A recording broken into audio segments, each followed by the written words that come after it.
नमस्कार दोस्तों, स्वागत है आप सभी का आपके इस प्यारे से चैनल पे जिसका नाम है डीएनएस यानी कि डे नाइट स्टडी। और साथ ही साथ स्वागत है आप सभी का फिजिक्स के इस अद्भुत, अविश्वसनीय और अकल्पनीय क्लास में। तो सबसे पहले मैं यही पूछता हूं कि आप लोग कैसे हो, और ये उम्मीद भी करता हूं कि आप लोग अच्छे हो, कुशल हो, मंगल हो। ठीक है। अगर आप नए हो तो आपको बताते चलूं कि यहाँ पे बेसिकली बीएससी फर्स्ट सेमेस्टर के बच्चों को फिजिक्स पढ़ाया जाता है, और उसमें जो बच्चे हमारे बहुत बच्चे पेड क्लास के अंदर भी पढ़ते हैं, और कुछ वीडियोस हम लोग यूट्यूब पे आप जैसे बच्चों के लिए जो नहीं अफोर्ड कर पाते हैं उनके लिए हम लोग अवेलेबल करा देते हैं। तो आज का जो हमारा टॉपिक रहने वाला है, और बेसिकली जो हमको मिला है, अगर आप नए हो तो आपको ये बता दूं कि हमको जो टॉपिक मिला है वो है हमारा पार्ट बी, न्यूटन मैकेनिक्स वाला पोर्शन मिला है, और उसको मैं कवर कर रहा हूं। और उसी क्रम में आगे बढ़ते हुए इस न्यूटन मैकेनिक्स वाले पोर्शन पे, हालांकि ये 4 यूनिट है, यूनिट 6, यूनिट 5, 6, 7 और 8, मैंने 5 यूनिट पूरी कंप्लीट करा दी है। छठा यूनिट का आज ये आखिरी लेक्चर होगा, यानी कि ये समापन होगा ये छठे यूनिट का। इसके बाद हम लोग का एक फ्रेश लेक्चर होगा, 7वां लेक्चर, 7वां यूनिट, वो हम लोग स्टार्ट करेंगे। तो ये जो आपका यूनिट 6 है जिसका नाम था डायनेमिक ऑफ रिजिड बॉडी, उसका ये आखिरी लेक्चर और लेक्चर नंबर 7 है। वैसे तो मैं बात कहूं कि इसमें टोटल मिला के 9 लेक्चर्स हो गए, क्योंकि 5वें लेक्चर के 3 पार्ट थे, ए बी सी। ठीक है, आप उसको जरूर देखिएगा, अगर प्लेलिस्ट पे पड़ा होगा तो आप जाके जरूर विजिट करके देखिएगा। ठीक है, सर्च करिएगा फिजिक्स बाय राज सर, आपको वहां पे मिल जाएगा। लेक्चर 7 है, और आज का ये टॉपिक मैं कह रहा हूं कि पिछले 3 दिन से जो ये टॉपिक्स चल रही है, ये टॉपिक्स ऐसे टॉपिक्स हैं जो आपके एंट्रेंस एग्जाम में या आपके सेमेस्टर एग्जाम की बात कह लें जो आप लोग देने वाले हैं अभी, उसमें ये सब ज्यादा पूछता है। तो आज का जो हमारा टॉपिक रहने वाला है वो बेसिकली है rolling on an inclined plane. एक आनत तल पे इंक्लाइंड प्लेन मतलब क्या होता है? ऐसा कोई प्लेन क्या होता है बेटा? एक सरफेस होता है जो 2 डायमेंशनल स्ट्रक्चर होता है, प्लेन बेटा। ठीक है, अब मैं बात करूं कि कोई अगर आनत प्लेन है, इंक्लाइंड प्लेन है, दैट मींस कि वो सरफेस से कुछ थीटा डिग्री एंगल पे खड़ा होगा, ऐसे जस्ट लाइक दैट। कि ये क्या है बेटा? ये आपका हॉरिजॉन्टल प्लेन है। ये किसको क्या बोलते हैं बेटा? हॉरिजॉन्टल प्लेन है। ये आपका वर्टिकल प्लेन है, लेकिन अगर कुछ ऐसे एंगल पे हो तो उसको बोलते हैं इंक्लाइंड प्लेन। यानी अगर सरफेस से कुछ एंगल, कोई प्लेन अगर कुछ एंगल बना के हो तो उसको बोलते हैं इंक्लाइंड प्लेन। अगर उसी इंक्लाइंड प्लेन पे अगर कोई बॉडी रखी हो, और बॉडी कुछ भी हो सकती है, बेसिकली इस पूरे चैप्टर में हमने 2-3 बॉडी की बात की थी। हमने सॉलिड स्फीयर की बात की थी, हमने हॉलो स्फीयर की बात की थी, uniform solid sphere, uniform hollow sphere, uniform thin rod की बात की थी, हमने बात की थी यूनिफॉर्म सॉलिड सिलेंडर की बात की थी, हमने यूनिफॉर्म डिस्क की बात की थी, और हमने यूनिफॉर्म रिंग की बात की थी। हर बार में एक शब्द कॉमन था, यूनिफॉर्म। इसके पीछे का रीजन मैं बता चुका हूं, आप लोग पिछली क्लास के अंदर जाकर उसको देख सकते हैं। ठीक है, तो अगर कोई बॉडी हो, अगर वो इंक्लाइंड प्लेन पे हो, और इस सिचुएशन में हम फ्रिक्शन का कोई रोल नहीं प्ले कर रहे, हम ऐसे बोल रहे हैं कि जो प्लेन है, जो सरफेस है, वो सरफेस स्मूथ है, मतलब there is a no meaning of friction force. मतलब वहां पे कोई हमारा फ्रिक्शन फोर्स, जो नॉन कंजर्वेटिव फोर्स होते हैं, वो हमारा इस प्रकार का कोई बल इसमें कार्य नहीं कर रहा है। यानी कोई प्लेन है, वो इंक्लाइंड है और उसमें स्मूथ है, और उसके ऊपर कोई बॉडी रखी हुई है, जस्ट वो क्या कर रही है? वो रोलिंग मोशन परफॉर्म कर रही है। उस रोलिंग मोशन का क्या बेटा, क्या इफेक्ट पड़ा? ये लिखा है कि rolling on an inclined plane. ऐसा होता है ना कि वो स्लिप भी कर जाए या स्किड कर जाए, मैं बोल रहा हूं कि रोल कर रही है। अगर कोई बॉडी इंक्लाइंड प्लेन पे है, अगर वो रोलिंग मोशन परफॉर्म कर रही है, तो उसके लिए हम उसका एक्सेलरेशन निकालेंगे। सबसे पहला काम है कि हम वेलोसिटी निकालेंगे, उसका वेग निकालेंगे कि कितना वेग से वो नीचे आएगा। दूसरी बात है कि कितना उसका एक्सेलरेशन होगा, उसका त्वरण कितना होगा। अगर वेलोसिटी एक्सेलरेशन मिल गया बेटा, तो हम तुरंत करके कितना वो डिस्प्लेस्ड हुआ है, अपने इनिशियल पोजीशन से फाइनल पोजीशन तक कितनी दूरी ट्रेवल किया है, हम वो निकाल सकते हैं। और अगर हमने एस निकाल लिया, दैट मींस हमने डिस्प्लेसमेंट निकाल ली, तो हमारे पास ये अपॉर्चुनिटी है इक्वेशन ऑफ मोशन लगा के कि हम टाइम पीरियड भी निकाल सकते हैं। टाइम ऑफ डिसेंट, नीचे आने का टाइम, यानी उसको नीचे आने का समय कितना लगा हुआ है, 1 पॉइंट से 2 पॉइंट के बीच में जाने में समय कितना लगा हुआ है, उसको हम बहुत आराम से फाइंड आउट कर सकते हैं। तो ये हमारा टॉपिक रहने वाला, एक ब्रीफ था, एक छोटा सा डिस्कशन था कि टॉपिक के ऊपर हमारा क्या रहने वाला है। तो हम चलेंगे नेक्स्ट पेज के ऊपर, लेकिन उस पर जरा फोकस करेंगे कि हमने थोड़ा सा जो मुझे फॉर्मूलेस चाहिए उसको मैं एक जगह इकट्ठा कर लेता हूं ताकि आपके दिमाग में कॉन्सेप्ट बिल्डअप रहे कि सर ने इतने फार्मूले पढ़ा चुके हैं। क्योंकि आप बहुत आलसी हैं, मुझे पता है, मैं कहूंगा कि आप जाके वो पुराना वाला वीडियो देखिए, आप सोचेंगे कि आप इसी वीडियो से मैं ही पढ़ के राजा हो जाऊंगा ना। तो मैं इसीलिए मैं कुछ फार्मूले लिख देता हूं ताकि जो बच्चे आलसी किस्म के व्यक्ति हों, जो बच्चा नहीं पढ़ना चाहता हो, मतलब पिछला लेक्चर नहीं देखना चाहता हो, कम से कम वो फार्मूला उसके दिमाग में रहेगा। तो इस चैप्टर को यानी इस लेक्चर को, खासकर ये जो 7वां लेक्चर है, उसको पढ़ने में उसको तकलीफ नहीं होगी। तो सबसे पहले कुछ बॉडीज थी, उसका मोमेंट ऑफ इनर्शिया लिख देते हैं, फटाफट लिख देते हैं। और आप लोग यहाँ पे बताते रहिएगा कि सर ये किस बॉडी का मोमेंट ऑफ इनर्शिया है। चलो मेरे प्यारे मुन्ना, एक सबसे पहले मोमेंट ऑफ इनर्शिया पढ़ा था मैंने, किसका मोमेंट ऑफ इनर्शिया पढ़ा था मैंने? थिन रॉड का। थिन रॉड का मोमेंट ऑफ इनर्शिया आई बराबर कितना आया था? हम सभी का मोमेंट ऑफ इनर्शिया उसके सेंटर ऑफ मास के अबाउट लिख रहे हैं ना।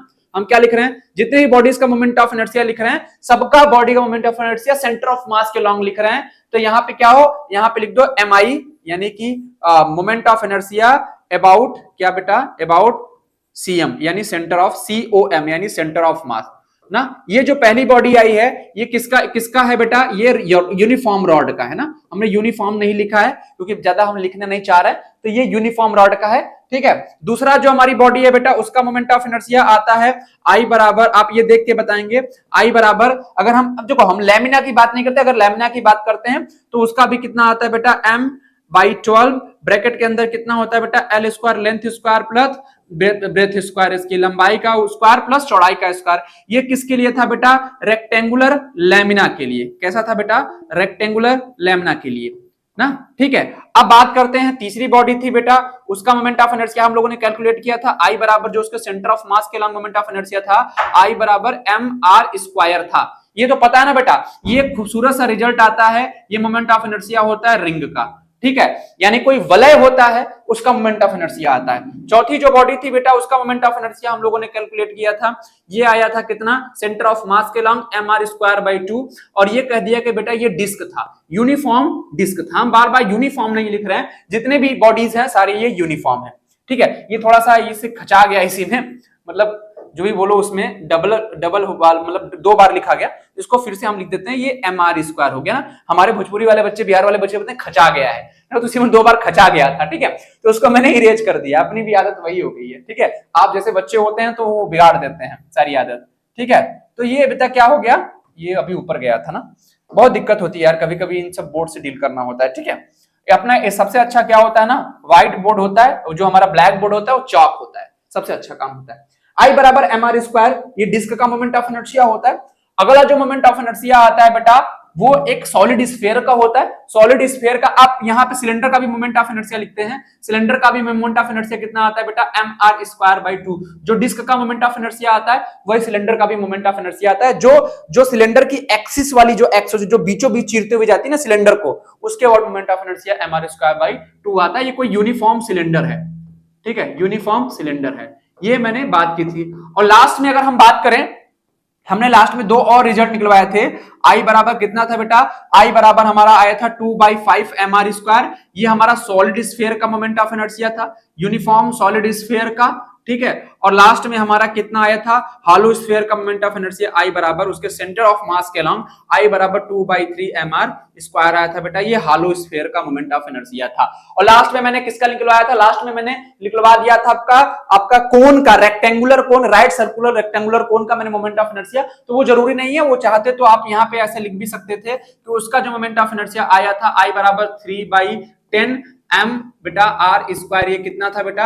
ये कोन का, राइट सर्कुलर जो कोन था ना, ये आपका कोन का मोमेंट ऑफ इनर्शिया था 3/10 mr स्क्वायर। तो इतनी बॉडीज थी, इसके बारे में सबके सेंटर ऑफ मास के अलॉन्ग कम से कम आपके दिमाग में, अगर ये वेरी इंपॉर्टेंट है, अगर आप कंपटीशन देने जा रहे हैं और अगर आप सेमेस्टर का पेपर भी लिख रहे हैं, तो कम से कम रिजल्ट, फाइनल रिजल्ट क्या है वो आपके दिमाग में होना चाहिए, ताकि अगर आप कहीं कैलकुलेशन मिस्टेक हो तो लास्ट मिला के आप लोग हाँ वही जो सोच रहे हो, लास्ट में जाके आंसर तो सही होना चाहिए। क्योंकि आंसर को जब आप डब्बे में भरते हो तो एग्जामिनर सबसे पहले ऊपर की हेडिंग देखता है, लास्ट में देखता है, बीच का उतना वो प्रोसेस चेक नहीं करता है। तो कम से कम आप लोग रिजल्ट तो सही लिखा करो एटलीस्ट, ठीक है। इतनी सारी चीजें मैं पिछले कई क्लास से पढ़ाता चला आ रहा हूं। और एक चीज मैं और बताया था, अगर कोई बॉडी प्योर रोलिंग कर रही है, कंडीशन था in case of pure rolling, क्या था बेटा?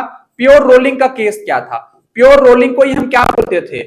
प्योर रोलिंग को ही बेटा हम क्या बोलते थे, अगर इसको ब्रैकेट के अंदर लिखो तो इसको लिखते थे CTR, यानी combined translational plus rotational motion. तो हम कहते थे V एट पॉइंट P, ये P क्या पॉइंट क्या था बेटा, मैं बता रहा हूं, वहां पे पॉइंट P का जो रिलेटिव वेलोसिटी होता था बेटा ग्राउंड के रिस्पेक्ट में, वो 0 होता था। दैट मींस कि वो जो पॉइंट है, जो बॉडी पे जो पॉइंट ऑफ कांटेक्ट, P मतलब पॉइंट ऑफ कांटेक्ट, वो पॉइंट जो सरफेस पे कांटेक्ट पे है, अगर ये कोई बॉडी, मैं ये बता रहा हूं, अगर ये कोई बॉडी है इस सरफेस पे रोल कर रही है, तो ये जो बॉडी है यहां जहां इसको टच कर रही है, जस्ट ये वाला जो पॉइंट है, इसी पॉइंट को P बोलते हैं। तो इस पॉइंट पे अगर इस पॉइंट पे वेलोसिटी 0 है, तब कहने का मतलब है कि वो प्योर रोलिंग परफॉर्म कर रहा है। और ये तभी होता है बेटा जब V बराबर किसके होता है, वेलोसिटी जो होती है वो R इंटू ओमेगा के बराबर होती है। और ओमेगा क्या है बेटा, ओमेगा जिस ओमेगा के साथ ये क्या कर रहा है, ये रोल कर रहा है, और इसकी रेडियस कितनी है, इसका जो गोला है उसका रेडियस R है।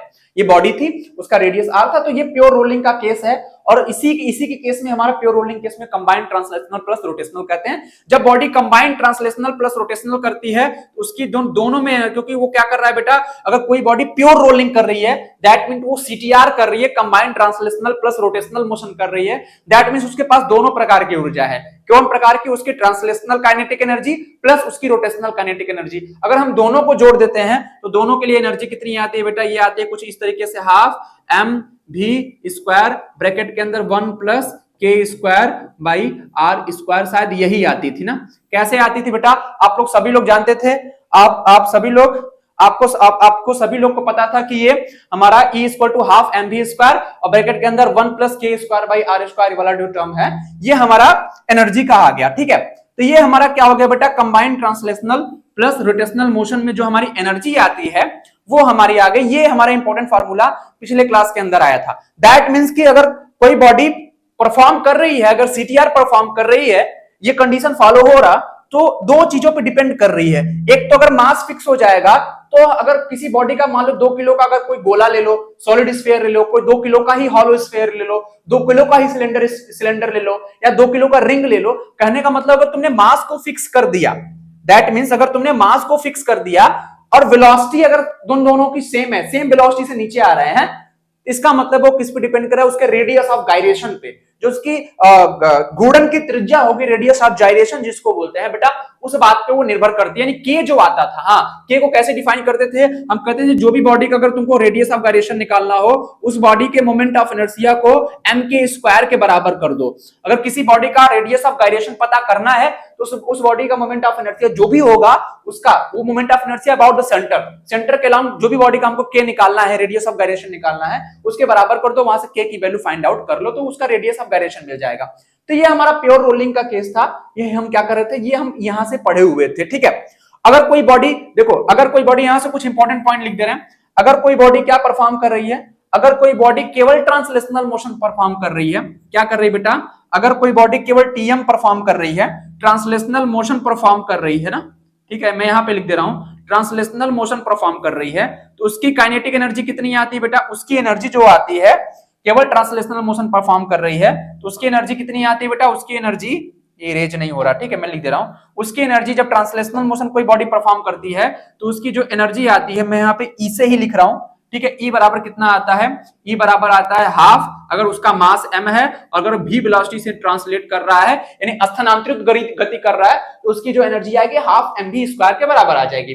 दूसरी बात क्या है बेटा, अगर वो r मोशन कर रहा है, रोटेशनल मोशन कर रहा है, तो उसकी रोटेशनल मोशन में उसकी जो एनर्जी आती है वो कितनी आती है बेटा, वो आती है, केवल प्योर रोटेशन कर रहा है तो हाफ आई ओमेगा स्क्वायर आती है बेटा, ये प्योर रोटेशनल मोशन की एनर्जी होती है। ठीक है, यानी कि इसको अगर सॉल्व करके I बराबर एम के स्क्वायर लिख दो, I बराबर एम के स्क्वायर, ये होता है ना radius of gyration relation, I बराबर एम के स्क्वायर पढ़ा था, और ओमेगा बराबर v बाई आर, क्योंकि v बराबर क्या पढ़ा था, अगर कोई बॉडी सर्कुलर मोशन का रोटेशनल करे तो ये क्या होता है, v बराबर क्या होता है, r omega, that means omega बराबर क्या आ जाएगा, ओमेगा बराबर आ जाएगा v बाई आर। अगर इसमें रख दोगे और I की वैल्यू क्या रख दोगे बेटा, I की वैल्यू एम के स्क्वायर की जगह यहाँ पे ऐसे रख दोगे, और तुम क्या कर लोगे, तो ये जो टर्म बन जाएगा कुछ इस तरीके से बन जाएगा, हाफ एम वी स्क्वायर और ब्रैकेट के अंदर क्या बन गया बेटा, के square divide by are square. ये अपना ये टर्म बन गया k square divide by are square. लेकिन अगर कोई बॉडी सीटीआर परफॉर्म कर रही है, combined translational plus rotational motion कर रही है, तो उसकी टोटल एनर्जी क्या आ जाएगी, half m v square 1 plus के स्क्वायर बाई आर स्क्वायर। इसका मतलब है कि सबसे इंपॉर्टेंट पॉइंट मैं लिख दूं कि अगर ई ट्रांसलेशनल संबंधे ई रोटेशनल संबंधे क्या बेटा, E CTR combined translational plus rotational, या इसी को बोल सकते हो E translational is to E rotational is to E pure rolling, PR ना, सीटीआर को ही प्योर रोलिंग बोलते हैं, ठीक है। तो ये अगर हमको इनका अनुपात निकालना है बेटा, तो देखो हाफ एम बी स्क्वायर इसमें भी है, हाफ एम बी स्क्वायर इसमें भी है, हाफ एम बी स्क्वायर इसमें भी है, तो सब में से कॉमन हो जाएगा तो कट जाएगा बेटा, ठीक है। अगर नहीं समझ में आ रहा तो इसको ऐसे लिखो बेटा, ट्रांसलेशनल की एनर्जी लिखो हाफ एम बी स्क्वायर, संबंध है किसकी एनर्जी लिखो, रोटेशनल की, half m v square bracket के अंदर के स्क्वायर बाई आर स्क्वायर, ठीक है। और इसके अंदर लिख लो बेटा संबंध है किसकी बात करते हैं, किसकी संबंध है, हाफ एम वी स्क्वायर और ब्रैकेट के अंदर 1 प्लस के square divide by are square. ये आया ना बेटा, देखो हाफ एम वी स्क्वायर हर जगह से कॉमन है, तो ये जो रेशियो रिलेशन वाली चीजें होती कट जाती हैं, सब में कॉमन है तो कट जाएगा। तो क्या यहां से क्या रिलेशन बना बेटा, यहाँ पे जो बनेगा रिलेशन उसके एनर्जी का सबसे इंपॉर्टेंट फार्मूला आया है, ये बनेगा 1:2 क्या, k square divide by are square divide मतलब इस टू 1 प्लस के square divide by are square, ठीक है। इस फॉर्मूले से हम क्या बता सकते हैं ना, इस फॉर्मूले का आपको लग रहा होगा कि सर ये क्या मतलब है ऐसा निकालने का ना, लेकिन मैं बता रहा हूं कि अगर इस फॉर्मूले का आप लोगों ने यूज करा तो इस फॉर्मूले से आप बता सकते हैं कि अगर कोई बॉडी सीटीआर परफॉर्म कर रही है, combined translational plus rotational motion करी, दैट मीन प्योर रोलिंग का केस है। अगर मैं मान लेता हूं कि अगर प्योर रोलिंग है तो प्योर रोलिंग के केस में दोनों गति होगी, एक ट्रांसलेशनल मोशन होगा, एक आपका रोटेशनल मोशन होगा। अब कोई पागल आदमी आपसे आके ये पूछ दे, कोई बहुत विद्वान आदमी आपके आके पूछ दे कि कोई, अच्छा चलो एक एग्जांपल के तौर पर समझते हैं, जैसे कोई बंदा आपसे कहे कि आप में आपके पापा का और मम्मी का दोनों का गुण है, मतलब जैसे बचपन में कहते हैं ना कि बेटा तुम अपने माँ पे गए हो या बेटा तुम अपने बाप पे गए हो ना, ऐसा कहता है। लेकिन कोई लड़का हो जो अपने माँ पे भी गया हो, अपने जो बाप पे भी गया, जिसकी शक्ल थोड़ी थोड़ी अपने मम्मी से भी मिलती हो, थोड़ी थोड़ी अपने पापा से भी मिलती हो, लेकिन अगर कोई अच्छा बंदा हो तो कोई पूछे कि बताओ हम मम्मी वाला शक्ल कहां से पाए हैं, मतलब ऐसा कौन सा अंग है बॉडी का जो मम्मी से मिलता है और ऐसा कौन सा अंग है बॉडी का जो पापा से मिलता है। दैट मींस कि पूछ दे कि अगर कोई बॉडी सीटीआर परफॉर्म कर रही है, combined translational plus rotational motion कर रही है, तो कोई आपसे पूछ दे कि इस सीटीआर में यानी इस प्योर रोलिंग के केस में कितना परसेंट ट्रांसलेशनल मोशन का योगदान है और कितना परसेंट रोटेशनल मोशन का योगदान है। अगर 100% अगर सीटीआर की मान लो कि अगर उसकी वैल्यू 100% मान लो, तो कितना परसेंट ट्रांसलेशनल का होगा और कितना परसेंट रोटेशनल का होगा, ताकि दोनों को मिलाने के बाद आपका 100% मिले। मान लो कभी कभी हो सकता है कि 20% ट्रांसलेशनल का होता है, 80% रोटेशनल का योगदान होता है, तो मिला के 100% सीटीआर हो जाता है, ठीक है। कभी कभी हो सकता है 40% आपका ट्रांसलेशनल का होता है, 60% आपका कितना होता है रोटेशनल का होता है योगदान, 16 मिला के 100% आता है ना।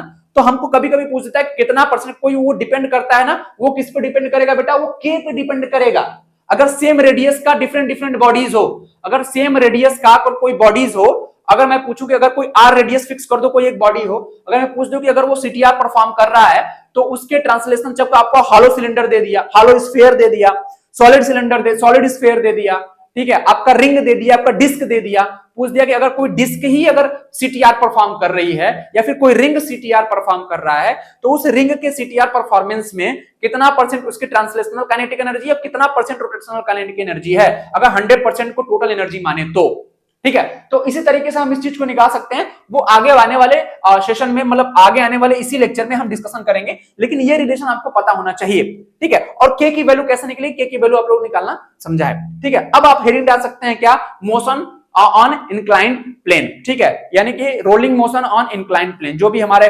थंबनेल में हेडिंग था क्या बेटा, rolling ROLLING,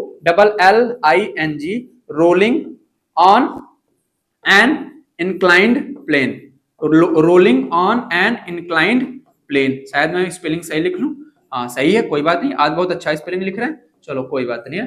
rolling on inclined plane, ये ऊपर नहीं जा रहा ना, क्यों नहीं जाता है, कभी कभी चला जाता है, ठीक है। तो ये हमने क्या किया बेटा, ये हमने रोलिंग मोशन पढ़ाया, रोलिंग मोशन की बात की इंक्लाइंड प्लेन पे, ठीक है। एक मिनट इसको इरेज कर देता हूं, ठीक है। रोलिंग ऑन इंक्लाइंड प्लेन, ठीक है, ठीक है, ये ऊपर नहीं जा रहा, चलो कोई बात नहीं। चलो अब हम बात करते हैं इंक्लाइंड प्लेन पे हम रोलिंग मोशन की बात करते हैं। सबसे पहले एक इंक्लाइंड प्लेन बनाते हैं। मैंने इंक्लाइंड प्लेन के बारे में लेक्चर के शुरुआत में मैंने डिस्कशन कर रखा था, ठीक है, तो उसके घबराने की बात नहीं। इंक्लाइंड प्लेन कैसे बनता है, अगर नहीं भी बनता है तो यहां से देख के आपको समझ में आ जाएगा, ठीक है, यहां से आपको देख के समझ में आ जाएगा। चलो इसको मिटा देते हैं, ये क्या हो जाता है कभी कभी यार, ठीक है। चलो यहाँ पे हम इंक्लाइंड प्लेन बनाते हैं बेटा, ये ऐसे कुछ झूम बराबर झूम ऐसा कुछ इंक्लाइंड प्लेन बनेगा ना। मैंने बोला ये हॉरिजॉन्टल, ये क्या है बेटा, ये आपका ये समतल है, ये आपका क्षितिज है, और क्षितिज से बेटा ना ये कितना बेटा, ये आपका थीटा डिग्री बना के कोई एक प्लेन है, ये प्लेन है, ठीक है। और ये प्लेन हम कैसा मान के चल रहे हैं, अभी अपने फिलहाल के केस में ये जो प्लेन है वो हम स्मूथ मान के चल रहे हैं। स्मूथ इसलिए मान के चल रहे हैं, अगर स्मूथ नहीं मानेंगे ना तो हमारा यहाँ पे कौन सा एनर्जी, यहाँ पे कौन सा क्या लगेगा बेटा, फ्रिक्शन फोर्स लगेगा। अगर रफ सरफेस होगा, खरबुदा सतह होगा तो फ्रिक्शन फोर्स रोल में आएगा, मतलब फ्रिक्शन फोर्स का प्ले आएगा। जब फ्रिक्शन फोर्स आता है तो friction force non conservative force होता है, और नॉन कंजर्वेटिव फोर्स जब भी लगता है बेटा वो क्या कराता है, वो एनर्जी कंजर्व नहीं कराता है। हमने बोला टोटल, एक आपने पढ़ा था एनर्जी कंजर्वेशन यूनिट 5 में। एनर्जी कंजर्वेशन क्या करता था, कहता था कि यूए प्लस के ए, यानी किसी भी सिस्टम की जो टोटल एनर्जी रहती है बेटा वो हमारी कांस्टेंट रहती है। कांस्टेंट रहने का मतलब है किसी भी सिस्टम की टोटल एनर्जी कांस्टेंट रहती है, कब, जब किसी सिस्टम पे केवल कंजर्वेटिव फोर्स काम कर रहा है, यानी कि देयर इज अ नो मतलब कि वहां पे कोई अगर नॉन कंजर्वेटिव फोर्स नहीं लग रहा है, केवल कंजर्वेटिव फोर्स है। कंजर्वेटिव फोर्स का मतलब जैसे आपका ग्रेविटेशनल फोर्स आ गया, इलेक्ट्रोस्टैटिक्स फोर्स आ गया, स्प्रिंग फोर्स आ गया, this types of forces are called conservative force. अगर कोई बॉडी केवल कंजर्वेटिव फोर्स के अंदर मूव कर रही है, गिर रही है, ढंगला रही है, जो भी हो रहा है, तो उसका हम क्या कर सकते हैं बेटा, उसका हम आपका टोटल एनर्जी कंजर्व कर सकते हैं। टोटल एनर्जी क्या होती है, sum of kinetic energy plus potential energy. That means कि अगर किसी बॉडी की टोटल एनर्जी कांस्टेंट है, इसका मतलब है कि वो बॉडी क्या कर रही है, under the conservative force move कर रही है। एक तो दूसरा रिजल्ट निकल के आया। दूसरा रिजल्ट क्या कहता है कि अगर किसी बॉडी की टोटल एनर्जी कांस्टेंट है, दैट मींस कि अगर हमने बोला कि U प्लस K की वैल्यू अगर किसी बॉडी के लिए कांस्टेंट है, और ये कब होती है मैंने अभी बता दिया, केवल कंजर्वेटिव फोर्स काम करता है तब। तो जरा देखो, अगर किसी सिस्टम की U अगर डिक्रीज करेगा तो उसकी काइनेटिक एनर्जी इंक्रीज करेगी, यानी अगर उसकी पोटेंशियल एनर्जी डिक्रीज करेगी तो उसकी काइनेटिक एनर्जी इंक्रीज करेगी। वाइस वर्सा भी हो सकता है, काइनेटिक एनर्जी डिक्रीज करे, पोटेंशियल एनर्जी इंक्रीज करे, यानी कि दोनों का सम हमेशा कांस्टेंट होना चाहिए। अगर केवल सिस्टम पे कंजर्वेटिव फोर्स लग रहा है तो एक घटेगा एक बढ़ेगा तभी तो कांस्टेंट होगा। मान लो U प्लस K की वैल्यू 5 मिल गई, अगर U की वैल्यू 2 होगी तो K की वैल्यू 3 होगी, अगर U की वैल्यू 3 होगी तो K की वैल्यू 2 होगी, अगर U की वैल्यू 4 होगी तो K की वैल्यू 1 होगी, ताकि दोनों को मिला के 5 के बराबर होना पड़ेगा। क्यों? क्योंकि सिस्टम की टोटल एनर्जी वो 5 ही मेंटेन रहेगी अगर वो कंजर्वेटिव फोर्स के थ्रू मूव कर रहा है। तो अगर कोई बॉडी अगर स्मूथ सरफेस पे है तो जाहिर सी बात है कोई भी बॉडी होगी, अगर वो एक जगह से दूसरे जगह तक जाएगी तो उसकी टोटल एनर्जी कंजर्व रहने वाली है। जो पॉइंट ए पे उसकी टोटल एनर्जी थी वही पॉइंट बी पे भी उसकी टोटल एनर्जी रहेगी। हाँ, हो सकता है कि वहां पे पोटेंशियल एनर्जी ज्यादा हो, यहाँ पे पोटेंशियल एनर्जी कम हो सकता है वहां पे काइनेटिक एनर्जी कम था, यहाँ पे आते तो काइनेटिक एनर्जी बढ़ गई हो, लेकिन हाँ टोटल एनर्जी फिर भी निकालोगे, चाहे पॉइंट ए पे निकालो, चाहे पॉइंट बी पे निकालो, चाहे पॉइंट सी पे निकालो, किसी भी पॉइंट पे टोटल एनर्जी निकालोगे तुमको हमेशा कांस्टेंट मिलने वाली है। ठीक है, कांस्टेंट मिलने वाली। चलो इसको बनाते हैं बेटा। एक हम क्या लेते हैं, अभी कोई नॉर्मल सा कोई बॉडी ले लेते हैं, यहाँ पे ऐसे कोई बॉडी ले लेते हैं ना। चलो यहाँ पे मान लेते हैं कि m मास का कोई बॉडी है और जिसकी रेडियस कितनी है बेटा, जिसका रेडियस हम अपनी सुविधा के लिए r मान ले रहे हैं ना, और मान ले रहे हैं कि अभी इसका मास कितना है बेटा, इसका मास m है। और हम नहीं करें कि आपको देखने में रिंग लग रहा है या सॉलिड लग रहा है, मैं इसको बाद में डिस्कशन करूंगा, बाद में मैं केस लगा के डिफरेंट बॉडीज के लिए सारी चीज कैलकुलेट करूंगा। लेकिन अभी के केस में मानो कोई बॉडी है, इसको मत मानो कोई सॉलिड है, बस ये गोला है ऐसा दिख रहा है, ये सॉलिड कोई बॉडी है जिसका मास m है और जिसका रेडियस r है, वो इंक्लाइंड प्लेन पे क्या कर रहा है बेटा, ऐसे रखा हुआ है ना। जब इस तरीके से रखा जाएगा तो बेटा नीचे mg काम करेगा। देखो बेटा इसका mg नीचे काम करेगा, फिर mg cos थीटा ये कंपोनेंट में टूटेगा, तो ये इधर की तरफ क्या करेगा बेटा, इधर की तरफ नीचे आएगा ना। क्यों? जैसे कि मैं एक चीज दिखाने की कोशिश कर रहा हूं, मैं इस पे दिखाऊंगा तो नहीं हालांकि, क्योंकि यहाँ पे इसका क्या करेगा बेटा, इसका mg ऐसे नीचे काम करेगा, और जब इसको कंपोनेंट में तोड़ोगे तो इधर mg cos थीटा, इधर mg sin थीटा, तो mg sin थीटा की वजह से एक जो कंजर्वेटिव फोर्स लगेगा उसकी वजह से ये नीचे की तरफ आएगा। ठीक है, जब नीचे की तरफ आएगा तो जाहिर सी बात है ये मूव कर रहा अंडर द कंजर्वेटिव फोर्स। और एक समय के बाद क्या करेगा बेटा, एक समय के बाद ये बॉडी कहां पहुंच जाएगी, अगर मैं आपको स्थिति दिखाना चाहूं, इसकी पोजीशन दिखाना चाहूं, तो एक समय के बाद ये बॉडी, मैं इसको dot dot dot dot dotted line से दिखा रहा हूं, एक समय के बाद, एक स्थिति के बाद ये बॉडी यहां पे पहुंच जाएगी। यही आर रेडियस की बॉडी, एम मास की बॉडी कहां पहुंच जाएगी बेटा, इस पॉइंट पे पहुंच जाएगी। अगर मैं ऐसे ऐसे आप अगर इसको देख पा रहे हो तो ये क्या पहुंच जाएगी बेटा, यहाँ पे इस तरीके से एक समय के बाद यहां पहुंच जाएगी ना। और मैं मान लिया कि यहाँ पे इसकी पोजीशन ए है और यहाँ पे इसका पोजीशन कितना है बेटा, यहाँ पे इसका पोजीशन बी है। ठीक है, यहाँ पे इसका पोजीशन ए है और यहाँ पे इसका पोजीशन कितना है बेटा, बी है। और यहां से यहां तक आने में, यहां से यहां तक आने में इसने कितनी टोटल डिस्टेंस ट्रेवल की बेटा, एक जगह से पॉइंट ए से पॉइंट बी तक जाने में इसने टोटल डिस्टेंस कितनी कवर की बेटा, एस कवर की। अगर इसने एस कवर की तो ये बताओ, अगर जरा ये सोचने की कोशिश करो कि अगर ये डिस्टेंस में निकालना चाहूं कि ये डिस्टेंस कितनी होगी, ये हाइट कितनी होगी, अगर हाइट में निकालना चाहूं, इस हाइट को मैं एच मान लूं, तो एच की वैल्यू किससे निकालोगे, अगर h की वैल्यू निकालना चाहूं इसके टर्म में कि यहां से एक सिरे से लेके यहां तक मैं बात कर रहा हूं बी पॉइंट तक, यहां तक आने में ये कितनी डिस्टेंस ट्रेवल की है, s डिस्टेंस ट्रेवल की है। तो बेटा जरा इस तरीके से फिगर को मैं यहां पे बनाने की कोशिश कर रहा हूं, कुछ इस तरीके से आपको दिखेगा बेटा। अगर ये दूरी s है, अगर ये हाइट h है और ये एंगल थीटा है, तो ये हम पाइथागोरस के प्रमेय से लगा सकते हैं, या फिर हमको पता है कि क्या होता है बेटा, साइन थीटा बराबर कितना होता है, साइन थीटा बराबर होता है लाल बटा कक्का यानी लंब बटा कर्ण।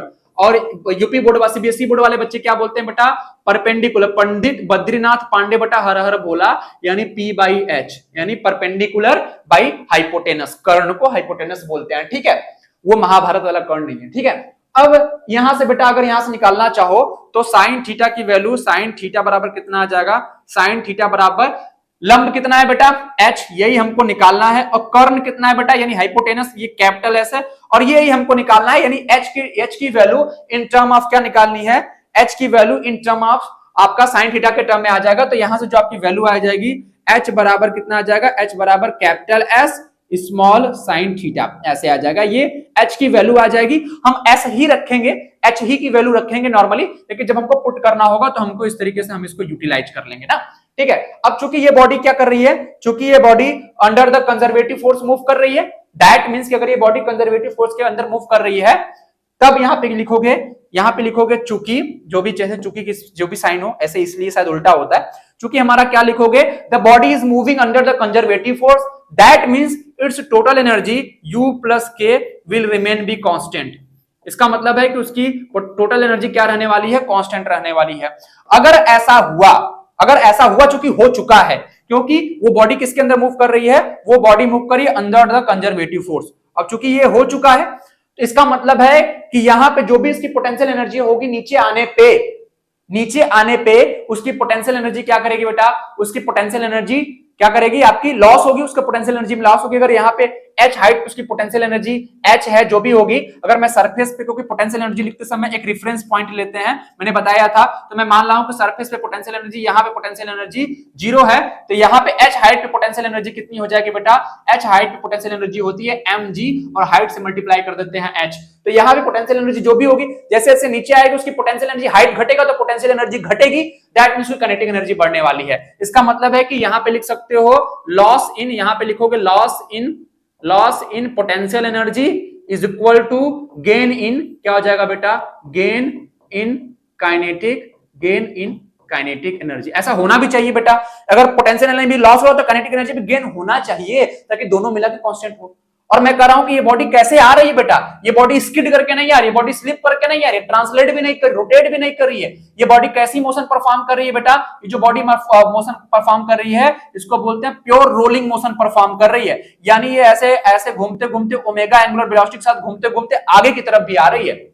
और मैंने बोला कि इसके घूमने की जो एंगुलर वेलोसिटी है वो ओमेगा है, और आगे आने की जो एंगुलर वेलोसिटी है बेटा वो कितनी, आगे आने की जो वेलोसिटी है वो भी है, यानी उसके सेंटर ऑफ मास की वेलोसिटी भी है और उसके रोटेशन की वेलोसिटी ओमेगा, क्योंकि ये सीटीआर परफॉर्म कर रही है।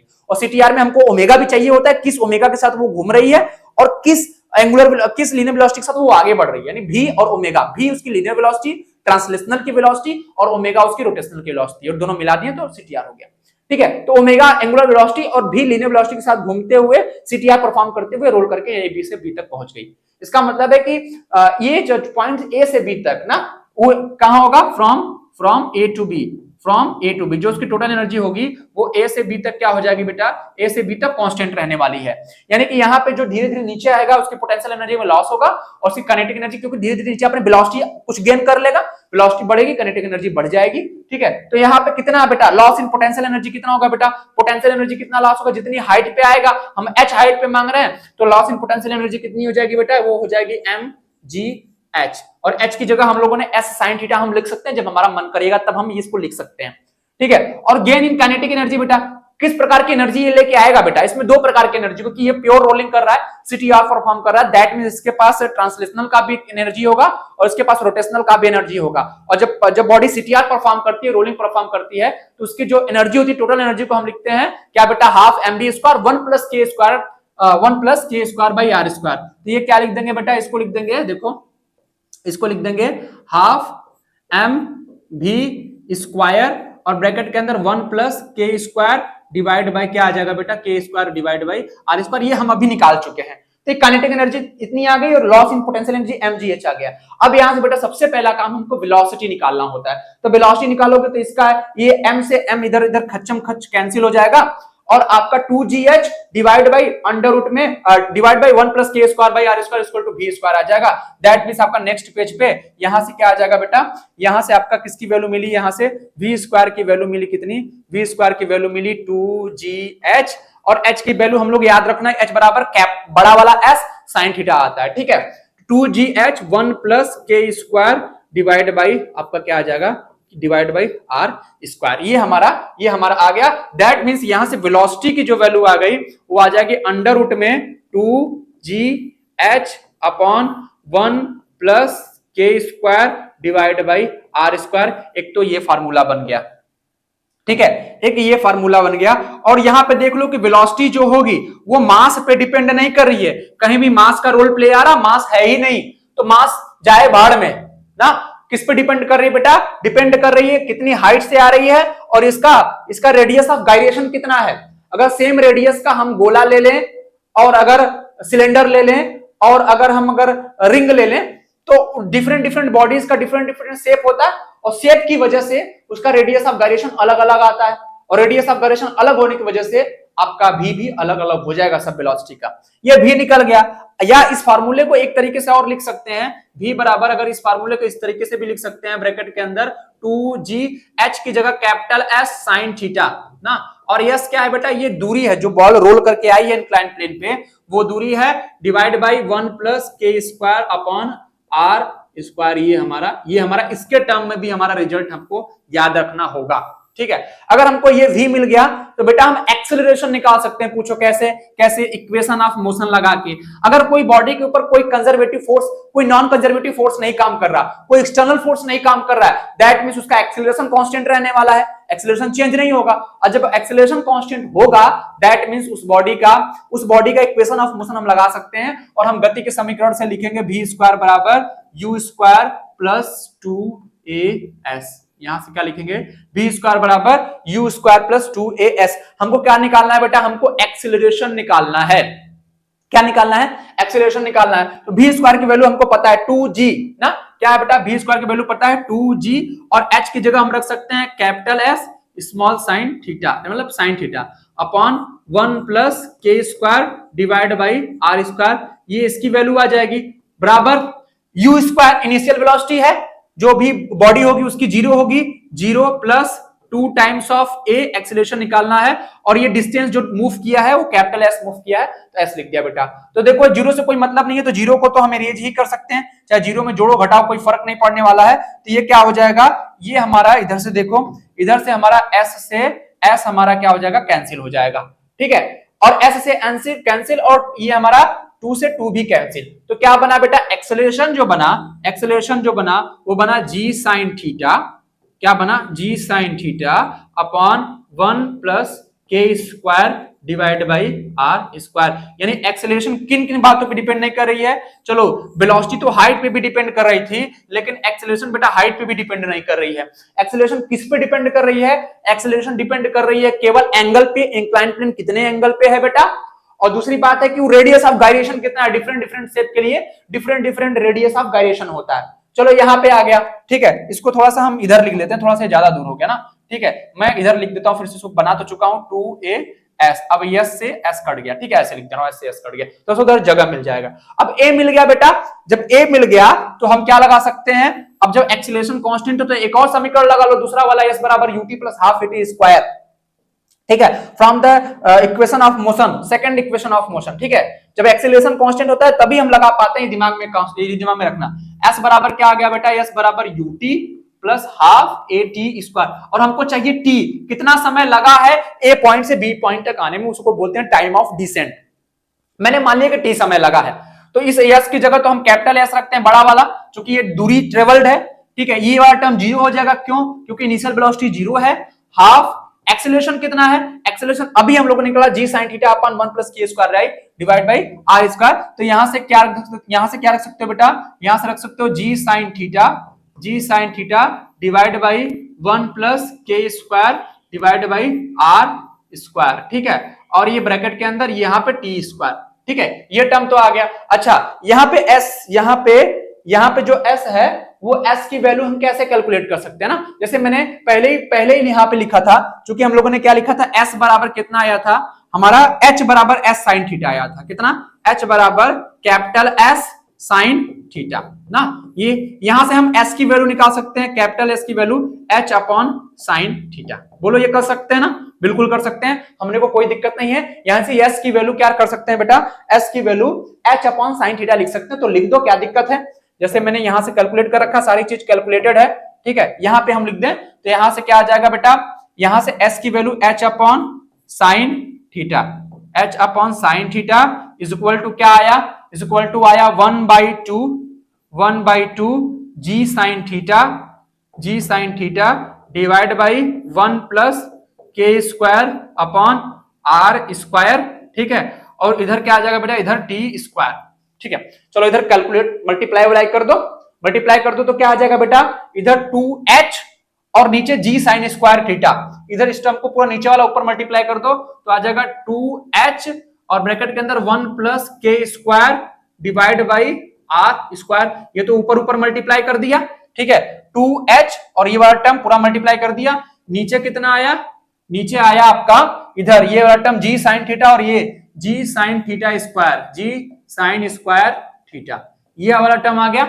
इधर क्या बचा बेटा, इधर बचा आपका t स्क्वायर ना, ये टर्म बचा, देख लो आपका, कोई दिक्कत है इसमें, कोई दिक्कत नहीं है। अब क्या करना बेटा, हमको t की वैल्यू निकालनी, हमको t स्क्वायर की वैल्यू नहीं चाहिए, हमको t की वैल्यू चाहिए। तो देखो बच्चा, जब t लोगे ना, ये सारी चीजें जब t लोगे, जब यहां से t की वैल्यू निकालोगे तो देखो यहां से जब t की वैल्यू निकालोगे यहां से, तब यहां t करोगे तो इस चीज को पूरा हम ब्रैकेट के अंदर, स्क्वायर रूट ब्रैकेट के अंदर कर दें, कोई दिक्कत नहीं है। क्या बाहर निकल सकता है सर, ये साइन स्क्वायर थीटा है, बस ये बाहर निकल सकता है, बकिया किसी की भी हिम्मत नहीं है कि वो बाहर निकल जाए, ठीक है बेटा, का बाहर निकाल लो। जब बाहर निकालोगे तो जगह नहीं बची है, अब जगह नहीं बची है तो हम इस फार्मूले को यहीं पे लिख देते हैं ना, t बराबर कितना आ जाएगा बेटा, t बराबर कितना आ जाएगा, फार्मूला हर जगह एक जगह रहना अच्छा है ना, 1 बाई साइन थीटा, ये तो टर्म बाहर आ गया। ब्रैकेट के अंदर क्या बचा, ब्रैकेट के अंदर बचा जो आपका बचना चाहिए था, वो क्या बचा, 2h बाई ये क्या बचा g, और ये 1 प्लस k स्क्वायर और ये by divide by r square वाला टर्म, ये आपका ये बचा। और ये हमारा टाइम ऑफ डिसेंट यानी नीचे आने का जो समय था बेटा, ये हमको मिल गया। इस फार्मूले को अच्छे से नोट कर लो, t बराबर 1 बाई साइन थीटा, ब्रैकेट के अंदर 2h ऊपर ही रहेगा 1 plus k square divide by r square, और उसके नीचे सबके नीचे डिवाइड बाई g, तो ये वाला फार्मूला बन गया। नीचे आने का समय आप देख रहे हो कि जो नीचे आने का समय है वो भी किस पे डिपेंड करिए, वो भी मास पे डिपेंड नहीं करिए, हाँ वो हाइट पे डिपेंड कर रही है, और किस पे डिपेंड करे, रेडियस ऑफ गायरेशन पे। तो हमने देखा कि एक्सीलरेशन वेलोसिटी जो है वो भी मास पे डिपेंड नहीं है, लेकिन हाइट पे डिपेंडेंट है, और रेडियस ऑफ गायरेशन पे। एक्सेलरेशन तो हाइट पे भी नहीं डिपेंड है, केवल रेडियस ऑफ गायरेशन पे है। और जो हमारा टाइम ऑफ डिसेंट है, नीचे आने का जो टाइम है, वो बेटा किस पे डिपेंड कर रही है, वो भी हमारा किस पे डिपेंड कर रही है, हाइट पे और रेडियस ऑफ गायरेशन पे, अगर इंक्लाइन प्लेन का एंगल अगर फिक्स हो तो, ठीक है। इतनी सारी चीज हम लोगों ने कैलकुलेट की थी। तो चलो सर, अगर हम अब आपसे पूछें कि अगर वो जो मैंने बॉडी लिया था जो m मास का था, r रेडियस का था, अगर वो कहीं बॉडी हमारा सॉलिड स्फीयर निकल गया, तब उस केस में एक्सेलरेशन कितना होगा, मैं एक दो बॉडीज के लिए निकलवा के बताऊंगा बेटा, बाकी सारी चीज आपको कैलकुलेट करनी है, ठीक है। चलो अब हम बात करते हैं, चलो कुछ एग्जांपल्स की बात करते हैं ना, एग्जांपल्स की बात करते हैं। यहां पे ऐसे लिख लेते हैं, अगर कुछ एग्जांपल्स की बात करते हैं, चल तो नहीं रहा ये, पता नहीं क्यों, ठीक है, ये क्या हो गया यार। हाँ, अगर कुछ एग्जांपल्स की बात करते हैं बेटा, एग्जांपल्स की बात करते हैं, इफ बॉडी इज, यहां पे लिखेंगे if body is solid sphere, क्या बेटा, if body is solid uniform solid sphere, क्या है बेटा, अगर कोई बॉडी जो है यूनिफॉर्म सॉलिड स्फीयर है ना, उसके लिए हम सबसे पहले क्या करेंगे बेटा, अगर उसका एक्सेलरेशन लिखना है इंक्लाइन प्लेन पे ना, हमें क्या लिखना है, हमको एक्सेलरेशन लिखना है, हमको कितना लिखना है, उसका वेलोसिटी लिखनी है, और उसका टाइम ऑफ डिसेंट लिखना है इंक्लाइंड प्लेन पे।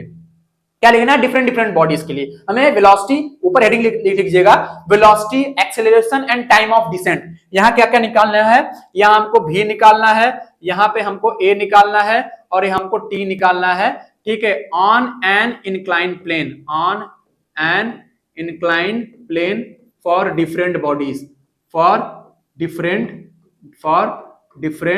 ठीक है, बॉडी, बहुत सारी बॉडीज हैं, डिफरेंट डिफरेंट बॉडीज हैं, उनके लिए हमको क्या करना है, उनके लिए हमको निकालना है, ठीक है। तो ये हमारी ये भी है, ठीक है, ये हमको निकालना है। अगर सॉलिड स्फीयर होगा तो सबसे पहले क्या टर्म निकालना है, हमको निकालना है k square divide by are square, ये टर्म बार बार आ रहा है हर फार्मूले में, ठीक है। तो हम क्या कर सकते हैं, हम जानते हैं कि सॉलिड स्फीयर के लिए उसका मोमेंट ऑफ इनर्शिया उसके सेंटर ऑफ मास के लॉन्ग कितना होता है बेटा, वो होता है सॉलिड स्फीयर के लिए 2/5 mr स्क्वायर, सॉलिड स्फीयर के, जहां आर उस सॉलिड स्फीयर का रेडियस होता है बेटा। अगर इसी 2/5 mr स्क्वायर को हम m के स्क्वायर के बराबर कर दें तो ये कर सकते हैं बेटा, क्योंकि रेडियस I बराबर m के स्क्वायर होता है, किसी भी बॉडी का जो मोमेंट ऑफ इनर्शिया होता है वो रेडियस ऑफ गायरेशन के स्क्वायर के और उसके मास के प्रोडक्ट के बराबर होता है, ठीक है। तो ये m से m कैंसिल हो गया, इधर क्या बचा बेटा, इधर रिलेशन है k square divide by are square equal to कितना आ जाएगा बेटा, ये 2/5, इसका रिलेशन मिल गया।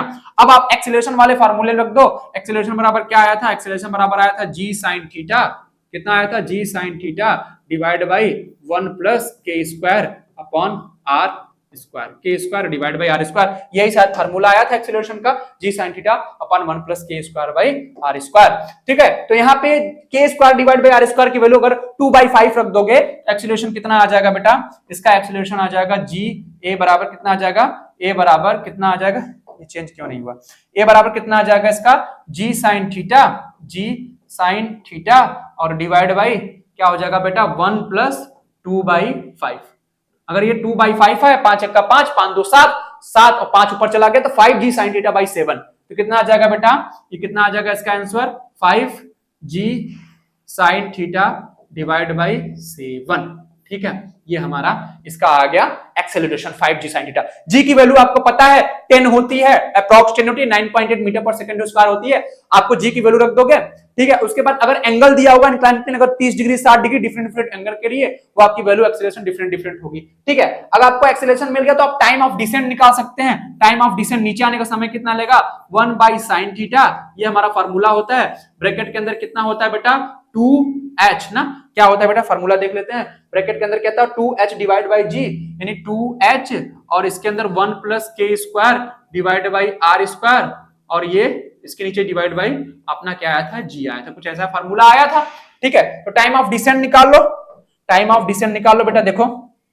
टाइम ऑफ डिसेंट अगर निकालना हो तो यहां से t की वैल्यू कितनी आ जाएगी, t की वैल्यू आ जाएगी 1/sin थीटा, क्योंकि एंगल हमको दिया नहीं, मैं थीटा ही मान के चल रहे हैं, अंडर रूट में 2h को h ही छोड़ देते हैं, 1 plus k square by are square की वैल्यू, अगर k square by are square की वैल्यू इतनी है तो 1 plus k square by are square की वैल्यू कितनी आ जाएगी बेटा, ये आपका 7/5 आ जाएगी ना, 5 दूना 7, तो 7/5 आ जाएगी। इसकी जगह क्या रख दोगे बेटा, ये हम रख दोगे इसकी जगह 7/5 और नीचे आपका क्या आ जाएगा g, तो ये क्या फार्मूला बन गया, t बराबर 1/sin थीटा, 1/sin थीटा, और ब्रैकेट के अंदर कितना आ जाएगा बेटा, ये 7 दूना 14 और 14 divide by 14h divide by 5g, ये आपका आंसर आ गया। यहाँ पे जो आपका यहाँ पे g की वैल्यू रख दोगे, आपकी h की वैल्यू दी होगी, तो आपका अगर आपका एंगल दिया होगा, टाइम ऑफ डिसेंट आपको मिल जाएगा, ठीक है। तो ये आपका अगर मैं पूछूं, अगर डिफरेंट, अगर मैं इसीलिए रिंग के लिए पूछूं तो रिंग के लिए क्या होता है बेटा, रिंग के लिए क्या फार्मूला होता है, अगर मैं यहां पे लिखूं, अगर यही सारा किंग मैं किसके लिए करूं, अगर यही सारा चीज मैं अगर रिंग के लिए करूं, फॉर रिंग, ठीक है, यहाँ पे ये चल क्यों नहीं रहा यार, ठीक है। अगर मैं किसके लिए बात करूं बेटा, ये क्या हो जाता है यार, अगर मैं किसकी बात करूं, अगर मैं बात करूं यहाँ पे रिंग के लिए, तो रिंग के लिए यही आप काम करो, तो रिंग के लिए मोमेंट ऑफ इनर्शिया कितना होता है, उसका सेंटर ऑफ मास के लॉन्ग, रिंग के लिए मोमेंट ऑफ इनर्शिया होता है एम आर स्क्वायर। अगर इसी एम आर स्क्वायर को हम किसके बराबर कर दे बेटा, एम के स्क्वायर के बराबर कर दें, तो यहां से K square divide by are square की वैल्यू कितनी आ जाएगी, 1 आ जाएगी। अगर K square divide by are square की वैल्यू आ जाएगी तो एक्सेलरेशन होता है G sine theta divide by 1 plus के स्क्वायर बाई आर स्क्वायर, यानी G sine theta divide by कितना आ जाएगा बेटा, डिवाइड बाई 1 प्लस के square by are square divide by 2, यानी कितना इसका फार्मूला आ गया, जी बाई 2 साइन थीटा। ये आपका आ गया जी बाई 2 साइन थीटा। ये हमारा किसका आ गया, रिंग का एक्सेलरेशन आ गया। ठीक है, चलो हम केवल एक्सेलरेशन ही निकाल रहे हैं, आप चाहे तो वेलोसिटी और टाइम पीरियड भी निकाल सकते हैं और टाइम ऑफ डिसेंट भी निकाल सकते हैं। ठीक है, अगर एक बॉडी और ले लेते हैं बेटा, दूसरी बॉडी अगर हम हॉलो स्फीयर ले लेते हैं, कौन सी बॉडी ले लेते हैं, अगर दूसरी बॉडी हम ले लेते हैं बेटा हॉलो स्फीयर, चलो यहां पे लिख लेते हैं, दूसरी बॉडी हम क्या ले लेते हैं, हॉलो स्फीयर। ठीक है, हॉलो स्फीयर के लिए मोमेंट ऑफ इनर्शिया कितना होता है बेटा, उसका सेंटर ऑफ मास के लॉन्ग, हॉलो स्फीयर के लिए मोमेंट ऑफ इनर्शिया आई बराबर कितना होता है, उसके सेंटर ऑफ मास के लॉन्ग 2/3 एम आर स्क्वायर, यही होता है बेटा। ठीक है, और इसी 2/3 एम आर स्क्वायर को हम किसके बराबर कर सकते हैं, एम के स्क्वायर के बराबर लिख सकते हैं, क्योंकि ये रेडियस ऑफ जाइरेशन हमको ये छूट देती है। तो एम से एम कैंसिल हो जाएगा, तो K square divide by are square की वैल्यू कितनी आ जाएगी, K square divide by are square की वैल्यू 2/3 आ जाएगी। और जब हम निकालेंगे किसकी वैल्यू, 1 प्लस के square divide by are square की वैल्यू कितनी आ जाएगी, 1 प्लस के square divide by are square की वैल्यू तो आ जाएगी 1 प्लस 2/3, यानी 5 बाई कितना आ जाएगा, 5/3 आपका ये आपका इसकी वैल्यू आ जाएगी। और एक्सेलरेशन तब कितना आ जाएगा, एक्सेलरेशन आता है G sine theta divide by 1 plus के स्क्वायर बाई आर स्क्वायर, और 1 प्लस के स्क्वायर बाई आर स्क्वायर की वैल्यू 5/3 हम लोग निकाली है, तो 5 इधर बेटा और 3 ऊपर, तो 3g साइन थीटा बाई 5। अब आप ये देख सकते हैं कि अगर कोई पूछे कि अगर एक इंक्लाइन प्लेन पे, अगर एक सेम इंक्लाइन प्लेन, अगर ये इंक्लाइन प्लेन है, अगर ये इंक्लाइन प्लेन अगर थीटा एंगल है, अगर यहां पे मैं अगर कोई रिंग ले लूं, ठीक है, अगर मैं यहां से अगर कोई रिंग होगा, कोई डिस्क होगा, और कोई मैंने बोला कोई सॉलिड स्फीयर होगा, कोई हॉलो स्फीयर होगा और कोई रिंग होगा, अगर तीनों का सेम रेडियस है और सेम मास है, अगर उनको वहां पे अगर सेम एंगल से अगर इंक्लाइन प्लेन से गिराया जाए तो किसका एक्सेलरेशन ज्यादा होगा। ठीक है, तो मैंने यहाँ पे क्या देखा, मैंने यहाँ पे देखो तुमने किसका एक्सेलरेशन निकाला, तुमने इसका एक्सेलरेशन निकाला, आपका जो आया था सॉलिड स्फीयर का एक्सेलरेशन 5/7 जी साइन थीटा। मैं इसको लिख रहा हूं, अगले पेज पे लिख रहा हूं, ए ऑफ सॉलिड, क्या लिखा बेटा, ए ऑफ सॉलिड का इंक्लाइन प्लेन पे एक्सेलरेशन कितना आया, इंक्लाइन एक्सेलरेशन कितना आया बेटा, देख लो जरा इसको एक बार और देख लो, कितना आया 5/7 जी साइन थीटा। आप यहां से देख लो इसको कितना आया 5/7 इधर आया जी साइन थीटा। ठीक है, रिंग के लिए कितना आया बेटा, ए ऑफ रिंग, अगर रिंग की बात करूं, रिंग का एक्सेलरेशन कितना आया, रिंग का एक्सेलरेशन आया था बेटा आपका जी साइन थीटा डिवाइड बाई 2 ना, इसको लिख सकते हैं 1/2 जी साइन थीटा। ठीक है, और मैं बात करूं अगर सॉलिड हॉलो स्फीयर की, ठीक है, सॉलिड की हॉलो स्फीयर की कितनी आ जाएगी बेटा, हॉलो स्फीयर का आया था आपका 5/3, यानी 3 ऊपर चला गया था, 3/5 आया था, ना कितना आया था बेटा 3/5 जी साइन थीटा, तो यहां से कितना आ जाएगा 3/5 जी साइन थीटा। तो अगर मैं बोलूं कि अगर इंक्लाइन प्लेन है, अगर ये कोई इंक्लाइन प्लेन है, अगर ये थीटा एंगल पे है ना, अगर इस पे क्या हो रहा है, अगर सेम मास का, अगर कोई सेम मास का, ठीक है, सेम m और सेम r, अगर कोई 3 बॉडीज हैं, क्या है बेटा, पहला रिंग है, दूसरा सॉलिड स्फीयर है और तीसरा हॉलो स्फीयर है, अगर यहां से अगर मैं क्या करा रहा हूं, यहां से इसको अगर मैं नीचे की तरफ ड्रॉप करा रहा हूं, तो नीचे पहुंचते पहुंचते किसका एक्सेलरेशन ज्यादा होगा। तो आप यहां से कंपेयर कर सकते हो कि इसकी वैल्यू अगर निकालना चाहोगे तो इसकी वैल्यू आ जाएगी लगभग 5 में 7 से भाग दोगे तो ये आ जाएगा 0., ठीक है, एक बार में जाएगा नहीं, 7 चौक 8 7 पते 35 7 छंग 42 7 सते 49, मतलब 0.7, ठीक है, और 7 1 का 7 कुछ ऐसे बचेगा, ये 0.71 जी साइन थीटा आ जाएगा।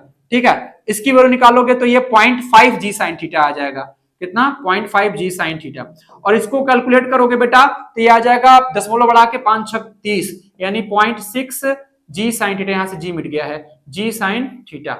आप देख सकते हो किसका एक्सेलरेशन ज्यादा है बेटा, 0.7 सबसे ज्यादा है, उसके बाद उससे कम है 0.6 और सबसे कम है 0.5, यानी अगर सबसे ज्यादा मैं लिखूं कि अगर सॉलिड स्फीयर का जो एक्सेलरेशन होगा वो सबसे ज्यादा होगा, उसके बाद एक्सेलरेशन होगा हॉलो स्फीयर का, और सबसे कम जो एक्सेलरेशन होगा वो बेटा किसका होगा, वो रिंग का एक्सेलरेशन होगा। ठीक है। आप चाहते हो तो इस तरीके से वेलोसिटी भी कैलकुलेट कर सकते हैं, जरूरी नहीं कि जिसका एक्सेलरेशन ज्यादा उसकी वेलोसिटी भी ज्यादा हो।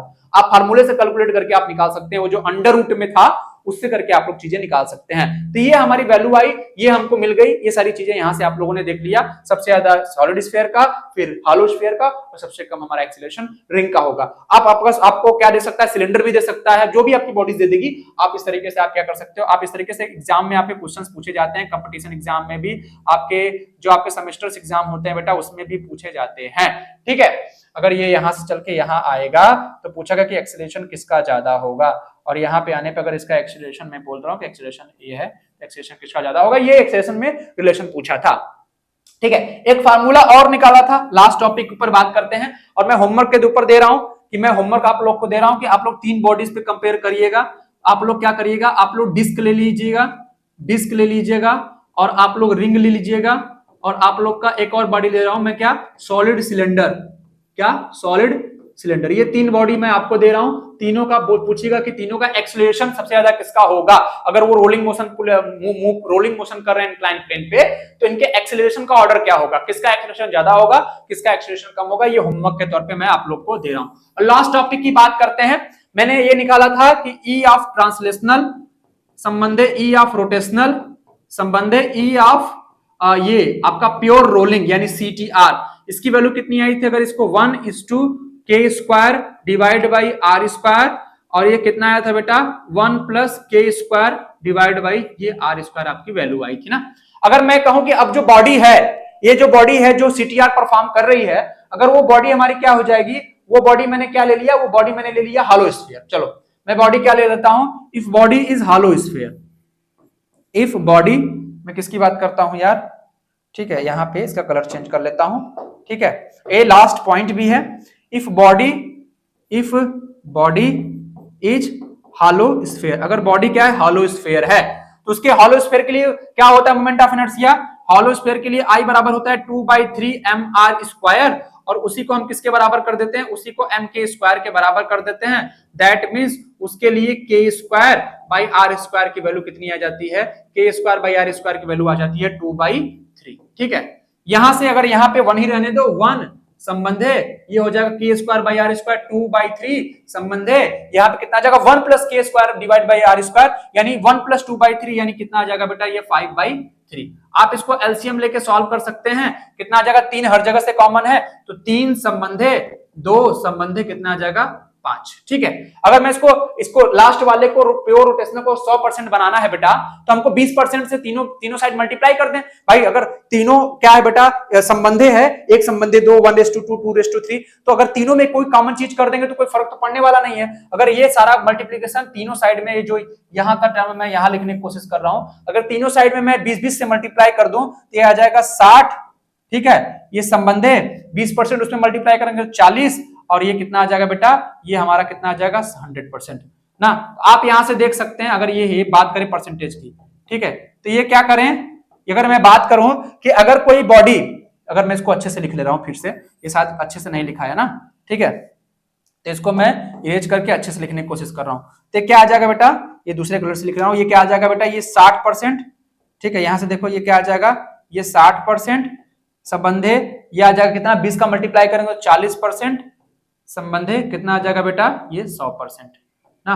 अगर कोई बॉडी अगर CTR परफॉर्म कर रही है, अगर वो बॉडी क्या हो जाएगी, अगर वो बॉडी सॉलिड हॉलो स्फीयर हो जाएगी, हॉलो स्फीयर होने का मतलब है अगर वो बॉडी हॉलो स्फीयर हो जाएगी तो उसमें 60% जो एनर्जी आएगी बेटा वो उसके ट्रांसलेशनल की वजह से आएगी, और 40% जो एनर्जी आएगी उसके रोटेशनल की एनर्जी की वजह से आएगी। तब जोड़ के जो 100% आएगा, क्योंकि CTR में दोनों, प्योर रोलिंग में दोनों होते हैं, ट्रांसलेशनल प्लस रोटेशनल, तो 60 + 40 100 आ गया ना। अगर कोई बॉडी CTR परफॉर्म कर रही है, अगर वो बॉडी हॉलो स्फीयर हो गई, इसका मतलब उसमें 60% जो एनर्जी आएगी वो एनर्जी उसके टोटल, उसके ट्रांसलेशनल एनर्जी के बराबर होगी, और 40% जो एनर्जी आ रही है उसके रोटेशनल एनर्जी के बराबर होगी। एक एग्जांपल और करा देता हूं लास्ट में चलते चलते, एक एग्जांपल और इसी तरीके से मैं एक एग्जांपल और करा देता हूं। अगर वो बॉडी रिंग हो गई, क्या हो जाएगी बेटा, अगर वो बॉडी रिंग हुई ना, तो रिंग के कितना होता है बेटा, k² डिवाइड बाई r² की वैल्यू कितनी होती है, k² डिवाइड बाई r² की वैल्यू 1 होती है। मैं निकलवाया था, क्योंकि mr² = mk²,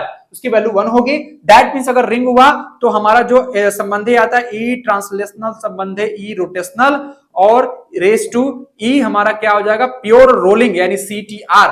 इसकी वैल्यू कितनी आ जाएगी, इसकी वैल्यू आ जाएगी 1 संबंध है बेटा के square divide by are square, जो आता है रिलेशन की 1 संबंध है के स्क्वायर डिवाइड, चलो फार्मूला भी लिख दे रहा हूं एक बार फिर से, 1 संबंध है K square divide by are square, संबंध है 1 प्लस के स्क्वायर डिवाइड बाई कितना आ जाएगा बेटा, डिवाइड बाई आर स्क्वायर। ठीक है, ये हो गया, इसको लिख लो। चलो यहां से इसको लिखने की कोशिश करते हैं, तो ये क्या आ जाएगा बेटा, यहां से रख दिया आपका 1 संबंध है, यहां पे लिख दे रहा हूं एक संबंध है, यहां पे K square divide by are square की वैल्यू 1, और संबंधी कितना आ जाएगा बेटा, यहाँ पे 1 प्लस के स्क्वायर डिवाइड बाई इसकी वैल्यू कितनी आ जाएगी बेटा, यहाँ पे आ जाएगी आपका 1 प्लस के यानी 2 आ जाएगा ना। अब मैं किसका मल्टीप्लाई करूं बेटा, किसका मल्टीप्लाई करूं, अगर मैं यहाँ पे 50% का मल्टीप्लाई कर दूं, क्योंकि इस वाले टर्म को 100 बनाना है, अगर 50% का मल्टीप्लाई कर दूं तो इधर वाला टर्म आएगा 50%, इधर वाला टर्म आएगा 50%, और इस वाला टर्म आएगा क्या बेटा 100%। दैट मींस इसका मतलब है अगर वो रिंग है, अगर कोई बॉडी CTR परफॉर्म कर रही है, तो अगर वो बॉडी रिंग हो गई उससे पहले हमने हॉलो स्फीयर निकाला था, अगर रिंग हो गई तो उस केस में उसकी 50% जो एनर्जी आएगी वो ट्रांसलेशनल की आएगी और 50% रोटेशनल की एनर्जी आएगी, बराबर की एनर्जी डिस्ट्रीब्यूट होगी, ट्रांसलेशनल में भी 50% और रोटेशनल में भी 50%। लेकिन अगर हॉलो स्फीयर थी तो आपने देखा था कि 60-40 का रेशियो आया था, ट्रांसलेशनल का ज्यादा था, रोटेशनल का कंट्रीब्यूशन कम था। ठीक है, एक और एग्जांपल ले लेते हैं, बड़ा मजा आ रहा है इसको समझने के लिए, एक और एग्जांपल ले लेते हैं, एक और बात कर लेते हैं। चलो लास्ट में जो बचा है सबसे इंपॉर्टेंट होता है उसकी बात करते हैं, हम सॉलिड स्फीयर ले लेते हैं। किसकी बात करते हैं बेटा, हम सॉलिड स्फीयर ले लेते हैं। सॉलिड स्फीयर ले लेते हैं तो बेटा उसके लिए K square divide by are square की वैल्यू हम लोग बार बार निकाल चुके हैं, इसकी वैल्यू आती है 2/5। अगर ये 2/5 आ गई बेटा तो जरा ये बताओ ई ट्रांसलेशनल संबंध है, ई रोटेशनल रेस टू ई इसके क्या करेगा बेटा, ई इसका प्योर रोलिंग यानी CTR, उसके केस में कितना आएगा बेटा, ये आता है इसका फार्मूला 1 संबंध K square divide by are square, और संबंध कितना आता है बेटा, संबंध 1 प्लस के स्क्वायर डिवाइड बाई कितना आ जाएगा, के डिवाइड बाई आर स्क्वायर। आपको क्या मिला बेटा, यहां से कैलकुलेट करो, यहां से जब आप कैलकुलेट करोगे तब आपको क्या मिलेगा, एक संबंध है, ठीक है, K square divide by are square यानी कि 5, और आपका कितना आ जाएगा 1 प्लस के स्क्वायर यानी संबंध है 7/5। अगर 5 एलसीएम ले लो हर तरफ तो आ जाएगा 5 संबंध है, इधर आ जाएगा कितना 2 संबंध है, ये कितना आ जाएगा 7। अब मैं क्या करना हो, अब हमको मल्टीप्लाई करके इसको 100 बनाना है। इस तरीके कैसे भी मल्टीप्लाई करो कि इसको 100 बना दो, अगर 100 बना पाए तो ये आपका यहां से काम हो जाएगा। ठीक है, अब इसको किसी तरीके से मल्टीप्लाई करो कि ये 100 बन जाए।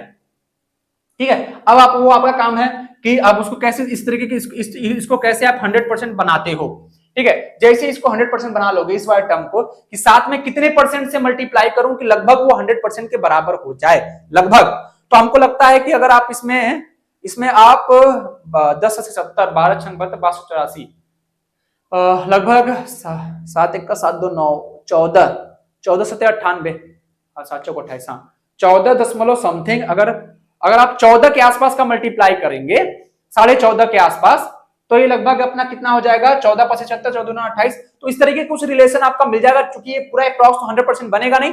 हाँ, कुछ निकाल सकते हैं आप, क्या कर सकते हैं आप 100 को क्या कर सकते हैं, अगर 100% को अगर आप 7 से डिवाइड करेंगे तो आपको एक अप्रॉक्स वैल्यू मिल जाएगी।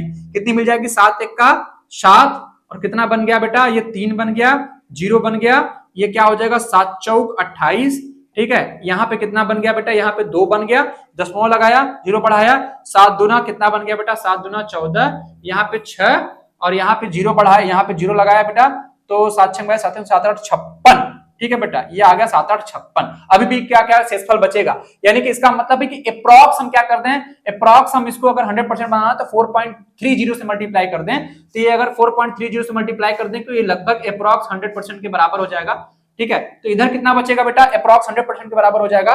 तो इसमें अगर मल्टीप्लाई करेंगे 14.30 में 5 से मल्टीप्लाई करेंगे तो कितना आ जाएगा 0 5 15, और कितना आ जाएगा 5 चौक 20, 5 चौक 20 21 के हाथ से लगा दो, 5 1 का 5 2 7 ना, ये कितना हो जाएगा, इसका जो योगदान होगा वो जाएगा 71.50, उसका ट्रांसलेशनल का होगा संबंध है। और ये कितना हो जाएगा बेटा, अगर इसमें 2 से मल्टीप्लाई कर दो 20, ये क्या कर दो बेटा, अगर 2 से मल्टीप्लाई कर दो तो 0 6, और 4 दूना 8, और 2 1 का 2, ये क्या हो जाएगा बेटा 28.60% लगभग आपका कितना हो जाएगा, 28.60% लगभग आपका, ये आपका लगभग मैं बात कर रहा हूं क्योंकि वो 100 टोटल बन नहीं पाएगा, तो ये आपका लगभग ऐसे आ जाएगा।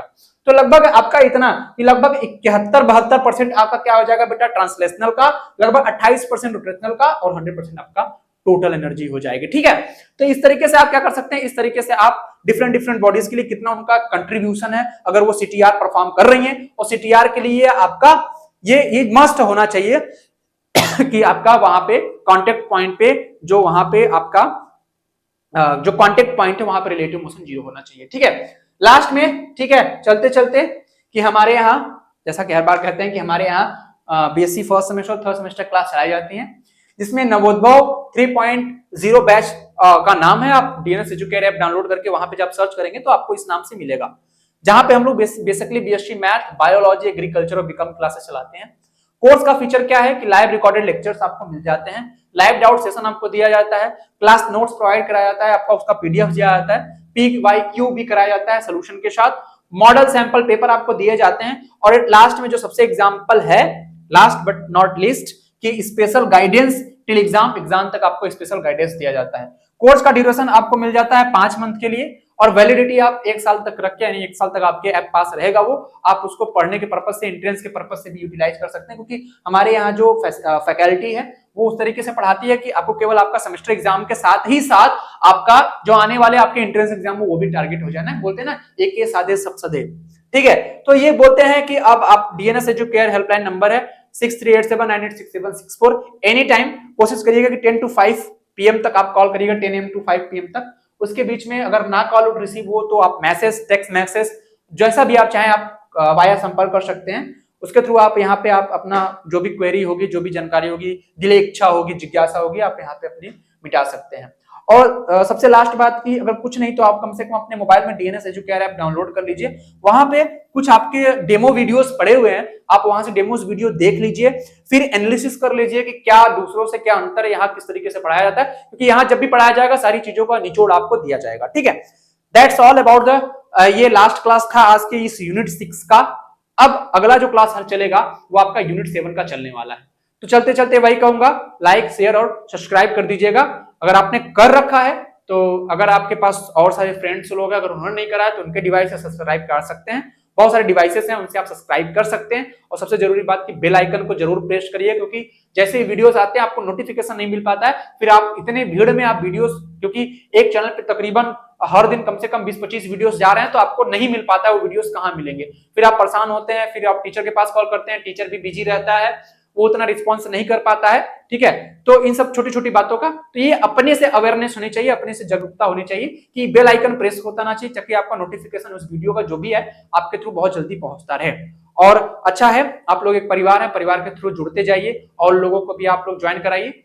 फिर जो भी आएंगे उनका बहुत बहुत स्वागत रहेगा हमारी इस संस्था में। और हम लोग चाहते हैं और चाहेंगे हमेशा कि जो भी दिया जाए एकदम साफ सुथरा, क्लीन एंड नीट दिया जाए, सारी चीजें आपको समझ में आए और आगे कभी भी आपको कोई चीज की परेशानी ना हो। फिर भी अगर कोई कोर कमी कसर रह गई हो तो कमेंट्स बॉक्स आपके लिए ओपन है, आप लोग सजेशन दीजिएगा। और आप लोग जो नहीं देते हैं वो जरूरी है, क्योंकि सजेशन आपका बहुत मायने रखता है कि हमने कैसा पढ़ाया, क्या मैं चीज तो डिलीवर कर रहा हूं, वो आपको अब तक अप्रोच कर रही है कि नहीं, वो आपको फील करा रही है कि नहीं। क्योंकि मेरा मानना है कि फिजिक्स क्या है, वो फीलिंग्स का खेल है।